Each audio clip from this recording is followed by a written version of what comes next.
Springboks and Tonga, folks. Rugby World Cup 2023 Pool B, and South Africa get the bonus point win that they were after, 49 points to 18. They now sit to await their fate in the final week of play. Tonga, I mean, they may have gotten beaten by a similar scoreline, but I honestly feel like that's the best they've played thus far. Some of the areas where they've been disappointing, they actually got a bit better. And they scored 3 tries against South Africa, which is pretty encouraging. So, yeah, I'm actually quietly pleased, despite the fact they got beaten pretty handily. Still, I feel like they showed us more of what we expected to see from them with the squad that they've got. Anyway, we'll go through some key events and stats, and you guys can let us know your thoughts on the game. A great crowd for this one. Obviously, late kickoff.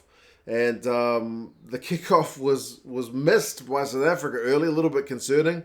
Put themselves under a heap of pressure, managed to concede a penalty. So Tonga up for the 3. Their goal kicking was not great today, Tonga, but they at least got the first penalty to put themselves 3-0 ahead. But what is the bane of many teams' existence is conceding points straight after you score. And that's what Tonga do in this one. Cobus Reinach really wanted more points. He's already scored a few tries at this World Cup. Basically from the restart, Tonga was conceding a penalty, put themselves under a bunch of pressure.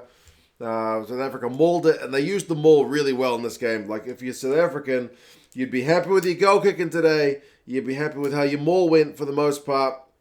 You'd be happy with how the breakdown went, certainly. Even the line-out with a couple of guys who aren't necessarily your best line-out throwers. In terms of experience, those areas went pretty well. But the maul gets advantage, and Reinach, quick thinking to tap it before anyone was really aware. He goes and gasses over for a try, so it's 7 points to 3. South Africa are in the lead. They will not relinquish the lead for the rest of the game. Another penalty conceded this time from South Africa, and Tonga changed their tack. They're not going for 3-pointers. They opt for touch. South Africa hold, but there was a no-arms tackle in the build-up, so Tonga opt for a scrum, and they put in a heap of pressure. I mean, South Africa's defence holds really well, eventually forcing the Tonga guys to go for a cross kick. They had advantage, but because the cross kick's too big, they go back for the advantage. They opt for touch again. They try some nice little line-out move to go blindside with old Big Ben Tamiafuna, their strike weapon, but he is forced into touch. So South Africa holds again. More Tongan pressure in the South African 22, but they eventually, it's kind of a soft let-off because one of the Tongan guys is ruled to have trapped one of the South African tacklers in there trying to milk a penalty. So, yeah, let-off for South Africa, but credit to their defence for holding as long as they did. And then South Africa, they punished them, man. Like, after being under the pump for quite a while, defence holding, South Africa just turned things around immediately. 18 minutes. There's a high ball that they put through. The Tongans have a bit of a loose carry. The ball's turned over. South Africa get the ball wide from that turnover ball. They get it to Moodie. It's bobbled off Vincent Koch's shoulder. So there was a hint of a knock on, but they check it to make sure he's not got a hand to it. It's just off the top of his shoulder. So no knock on. Moodie's able to sail through for another try, so 14 points to 3. Heartbreak for Tonga, man, because they've been camped down the South African end for ages, and as soon as you give the South Africans a sniff, they score. But they can do that to you, so pretty brutal. 14-3. And South Africa weren't opting for threes, man. They know that the points difference is potentially a factor in this one, so they wanted to get more tries. They went for a maul. Tonga did well to stop the maul, but their exit from the kick wasn't really far, so they're still under a lot of pressure. And then there's an incident where Pulu, the 9 for Tonga, has a head clash with Mapimpi. They rule it's just a penalty because he says it's like he's like going to his knees anyway, but Mapimpi's face is swollen like hell. Like it's not a minor head contact. So Pulu's, given what we've seen about how they've ruled head contact throughout this entire World Cup, he's probably pretty lucky to not get at least a yellow for that one. Like, Mapimpi goes off for an HIA. He doesn't come back on. And all they've got from it is a penalty. So in terms of that, I know that's not how they rule it, but that's a tough one. But they zoomed in on Mapimpi's face at the time and at the end of the game, and his face has got a big welt on it. So, yeah, tough for Mapimpi to go off as early as that. But South Africa go for touch early again. They maul it. And this time, I thought Reinach might have got it, like the way Aaron Smith scored a maul try for the All Blacks the other day. But no. No panic stations. It was one of the forwards. It was Deon Fourie, thankfully, not the halfback, who got it. So he gets a maul try. The pressure pays off. 21-3 to South Africa. Tonga do, though, right before halftime, managed to get one back, which was nice for them because, as I said, they've had a heck of a lot of chances, but they've not been able to get past the South African defence. Well, 36 minutes, they get a penalty. Their kick for touch is a proper thing of beauty. It goes 5 metres out. They maul it, and then Tamiafuna is able to go over from the kind of short side. Goodness me, that wind outside is horrendous. So it's 21-8 with a missed conversion. And to be fair, South Africa was still hunting. Like before halftime, they went like 13 phases, but Piatau was able to pinch it right before the South Africans were able to get over that goal line. So yeah, man, halftime, 21 points to 8. South Africa still not with the bonus point, but they've been in a game. They've certainly been in a game. Like one of the pleasing areas I was looking at with the Tongans, their tackling percentage was at 91%. Like in some of the games thus far, they've been really lacking in that department. Some good players have been falling off tackles, but they were solid. I mean, South Africa's at 94, so even a step up from there. But they've also conceded 8 turnovers to Tonga's 4, so a little bit lacking that clinical edge, but they still scored 3 tries, 2 clean breaks to 1. Position and territory relatively even. Run meters 130 to 91 to South Africa. But yeah, it's been a good first half. I thought neither side's been able to absolutely put the other to the sword. It's been a contest, which is what I want to see as a neutral fan anyway. Second half, and I wrote a note to myself, man, Tonga's defense is really so much better in this game, which is again just pleasing because they've got some big name guys in this team, and then they're knocking on the door for Tonga for a wee while, but then when there's a 5 metre scrum, Reinach gives away a soft penalty offside at the scrum, so it's a chance for Tonga to exit. But South Africa didn't take them too long into the second half to get that bonus point. Jesse Creel is the man able to get it done. Interestingly, while he gets the try, one of the Tongan guys is like clutching his face. I'm not sure what the deal was. Like virtually without fail this World Cup, anytime someone goes down clutching their face, the TMO is going to have a look at it and get on the horn to the ref and ask them to view replays and whatnot. But I didn't see anything come of that. But despite the fact that there's a Tongan guy clutching his face, South Africa line out, phases through the forwards. The forwards do all the hard work, and Jesse Creel is able to bang it over to finish it off. It's a good try. Bonus point secured, 28-8.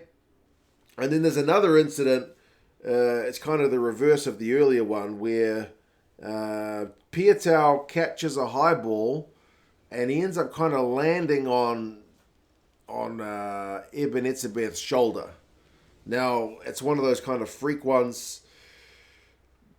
But honestly, the way they rule these things, it would not have surprised me to see Eben carded for that one. Because they're always on about, you got to take care of the guy in the air. And the ref did want to yellow card him, but all the rest of the refereeing team talked him out of it. Now, I'm happy to keep guys on the field of play, and I don't think Piatau had his face swell up like Mapimpi had, but either of those ones I honestly could have seen getting carded.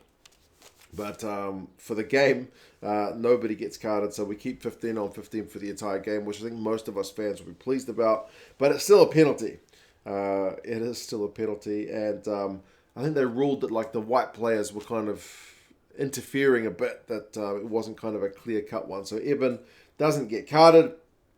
From that penalty, there's a line out, and then you get a pretty mismatched situation where you get Big Ben Tamiafuna up against Jaden Hendricks, who's come on. That's not something he would have been dreaming about doing, like trying to tackle Big Ben as part of his rugby career. Is not fair. He goes right over him. But yeah, Tonga go 11 phases, and it's a really well-worked try. They get Nche into some space. Great pass from Willie to finish it off. Missed conversion again, but 28-13. So, man, they've scored a couple of tries. As I say it again, Tonga got well beaten, but they played, I think, better in this game than they have maybe in any of their games thus far. Coleman gets a line-out steal for Tonga to kind of keep a bit of that momentum. For Tonga, put a bit of pressure on South Africa, but then they concede a really soft try, man. Again, it's turnover ball in their own half. and South Africa pounced, man. You can't give these guys any chances because they got too many game breakers.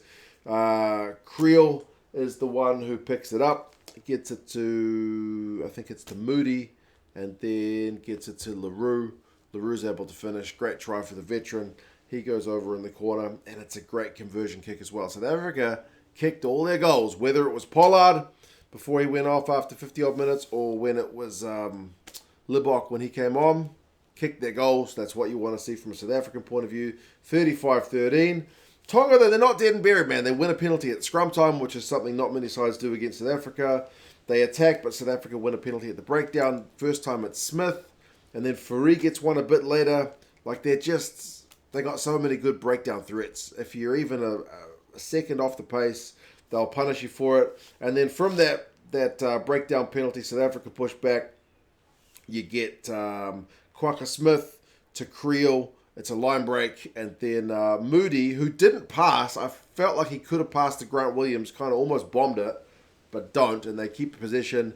And then Van Staden is able to go over, which I think, did they say it was his first ever try for the Boks? Then he gets it as a hooker from the bench. Unbelievable stuff. So 42-13 to the Boks. The breakdown work's really starting to excel, man. Fourie gets that penalty I mentioned. But then one of the tries of the game comes to Tonga. 3 tries they get. How many tries have South Africa conceded? The commentary team, I had mentioned it was just the 1 try, right? 3 tries for Tonga against South Africa. Pellegrini, man, from turnover ball. They kind of did what the Springboks have been doing in reverse. He did so well, man. Turnover ball, and he dinks it through, runs around like outside the field of play, comes back inside, gathers the ball. It's a cracking try. So 42-18. And they almost had another one a few minutes later with Piatow down the wing to Nche, who kicked through, but Jesse Creel was able to kind of sweep back and get it. And the Boks, chasing the points difference, did get one last one through Kwaka Smith at the death. The forwards just had so many carries. The Tongan defence held for as long as it could, but eventually cracked. So it finishes 49-18. Good game, man, I thought. Like, Tonga never really looked like winning that. The Boks were obviously chasing the points difference. But Tonga scored some good tries. They defended way better than I think they have up until this tournament. Their set piece was better. Like, I mean, they conceded a couple of more tries, but still, South Africa mauled it to them 11 times. So that's some pressure they were put under. They tackled at 91%, made 156 tackles. I know they conceded that many tries, but still, it could have been a lot worse. A lot of other teams against the South African team would have conceded a lot more points than that. South Africa tackled at 92, which is pretty bloody good as well, made 147 tackles. Run meters 391 to 262. South Africa had a lot more. Possession 55%. South Africa, so they had more there. Clean breaks 5-4. Defenders beaten 16-13. So it's not totally lopsided. Turnovers conceded 15-13, so South Africa with a couple more. Penalties conceded 13-9, so Tonga with a few more. Line out 17 from 18 for South Africa. Some of them were a bit messy, but they were still secured. But considering they were playing Fourie and Van Staden, not too bad. And then Tonga, much better, 14 from 15. They've struggled with lineouts in this tournament, so that area has really, really improved. Moodie gets a try and a try assist, 55 metres, 2 clean breaks, 2 defenders beaten. What's his name? Andre Esterhuizen has 5 defenders beaten. Marvin Orie has 13 from 14 tackles. So some good shifts from some of the guys who maybe aren't considered to be the first string South African players who are just in this game as they rotate the squad around a wee bit. Havili Talitui, man, 21 out of 21 tackles. That's a heck of a shift. Nche, 43 metres, 4 clean breaks and a defender beaten. He looked sharp up on that right wing, justified his selection. But yeah, South Africa, their pool stage is done. They now await the final matches in their pool to see what is going to happen with the standings. And Tonga, they've got Romania. They will go into that one having played 3 of the best teams in the world. And we'll be looking to put the Romanians to the sword. I feel bad for Romania because, yeah, Tonga's going to want to inflict some pain on them. But yeah, you guys let us know your thoughts on the game. 49-18. Good win. And I'm off to watch Australia and Portugal, which I haven't yet seen. You guys take care. Talk to you again soon.